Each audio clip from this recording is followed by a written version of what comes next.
Le matin du 28 février 2026, tous les hauts gradés du corps des gardiens de la révolution islamique ont été tués dans un seul complexe à Téhéran, le guide suprême de l'Iran. Ses généraux les plus haut placés, les architectes de 30 ans de guerre par procuration à travers le Moyen-Orient, disparus, éliminés en moins de 60 minutes. Mais un homme n'était pas dans ce bâtiment. Le chef de la force Quds, le deuxième homme le plus puissant de l'armée iranienne, le général qui a pris la relève de Qassem Soleimani lui-même, avait quitté les lieux quelques minutes avant que le premier missile ne frappe. Pas des heures, quelques minutes.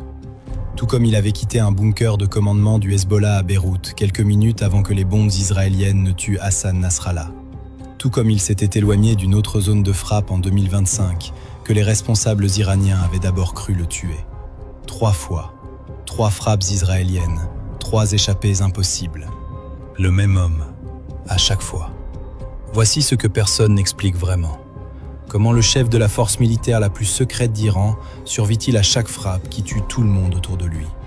Le Mossad aurait-il pu avoir une source au sein même de la force Quds, au sommet du commandement militaire iranien? Et pourquoi l'Iran aurait-il maintenant arrêté son propre général pour espionnage, au profit de l'ennemi qui a tué son guide suprême? L'histoire complète est bien plus incroyable que tout ce que tu as pu lire. Et c'est exactement ce que cette vidéo va te montrer. Évasion après évasion, opération après opération, trahison après trahison.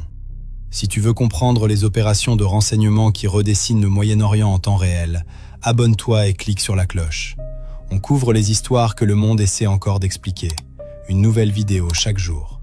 Mais pour comprendre cet homme, il faut d'abord comprendre le soldat qu'il a été pendant 4 décennies, car rien de ce qui concerne Esmail Qani n'a de sens sans cette base.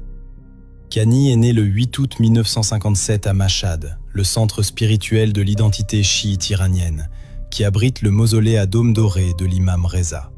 Grandir à Mashhad, c'était grandir dans un monde où la religion n'était pas un élément secondaire de la vie quotidienne, mais son architecture même.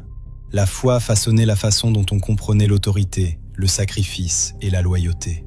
Et dans les dernières années de la monarchie du Shah, alors que le mouvement révolutionnaire atteignait son point culminant, elle a déterminé le camp que choisirait un jeune homme de Mashhad. Il avait 21 ans lorsque la révolution a réussi en février 1979. En quelques mois, il avait rejoint le corps des gardiens de la révolution islamique, CGRI. La force paramilitaire créée par l'ayatollah Khomeini, non pas comme une extension de l'armée régulière, mais comme son remplacement idéologique. L'armée existante était un héritage du Shah. Le CGRI a été créé de zéro par et pour la révolution. Relevant directement du guide suprême,